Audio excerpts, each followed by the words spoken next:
This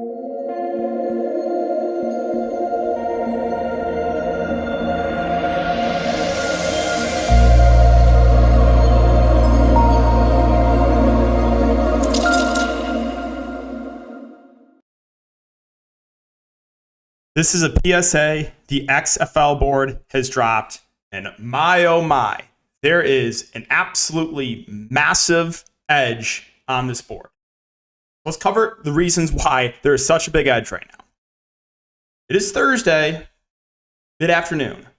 Most teams still do not have official depth charts out there. There's a couple, but a lot of teams still do not have depth charts out there. A lot of teams have 3, 4, 5 running backs. Some teams have 6, 7, 8 wide receivers. There's been multiple coaches that have hinted at using multiple quarterbacks in the same game.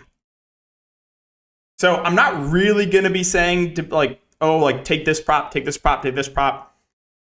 Want my advice? It is under season for week 1. With there being so much uncertainty, I just absolutely nuked the board. I put about $1,000. I just mix and match a ton of unders. That is my greatest advice to you right now. With there being so much uncertainty, I am going crazy on this XFL board. So let's talk through some. We'll mention a decent amount, but I think my favorites are probably going to be the touchdown prop. So let's take a look at the over-unders. The over-unders in a lot of these games are like mid-30s. So there's not expected to be a lot of points scored, right? There's, each team is expected to score 2.5 touchdowns, right? 3 touchdowns, maybe. And with a lot of teams, so I was looking at these rushing touchdown props. All 3 of these teams, St. Louis, San Antonio, and Washington, have at least 3 running backs on the roster. There's a couple that have 4. And what we've seen in the Spring Football League is, again, so much uncertainty. A lot of teams utilize 2, 3 backs. It's just like the touchdown props stood out to me immediately, right? When there's low totals, there's so much uncertainty, and a lot of these teams have 3, 4 running backs each. I just nuked these rushing touchdown props under. I also hammered the reception touchdowns under. There was a couple more. They're already starting to take them off the board. But I know Josh Gordon's a big name, and he's probably going to be utilized a decent amount. Martavis Bryant as well. But when you have each team expected maybe to score a couple touchdowns each, and there's just who knows what the snap count's going to be for these guys, right? I am just absolutely hammering the unders. I took the unders on the passing touchdowns as well. Passing yards, Jordan Tamu, this was one team, especially Washington, hinted at using multiple quarterbacks. He gets a lot of his production done through the ground. I took his under passing yards. A lot of these receiving yards props are just set too high for the uncertainty. A few teams are expected to be run heavy, like Washington. Seattle's unknown. We don't know. They have a ton of. Let me just refresh this on their depth chart right now. Again, it's a lot of teams who don't have official depth charts, but some of these teams Seattle, the Seattle Sea Dragons. They have, 9 wide receivers on the depth chart right now. 9. So, I am just going to be taking a lot of these unders. The one team that I'm a little bit iffy about with unders would be Arlington. They are a team that are expected to play fast and push the pace, but I still think they're set a little bit too high. Example, Smallwood and Aracondo are guys that I like for DFS.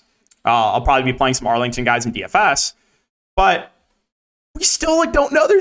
They still have let's just see how many receivers Arlington has in their depth chart. I couldn't.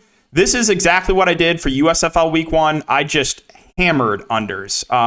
They have 6 wide receivers, so not as deep as some other teams, but that is my advice to you guys.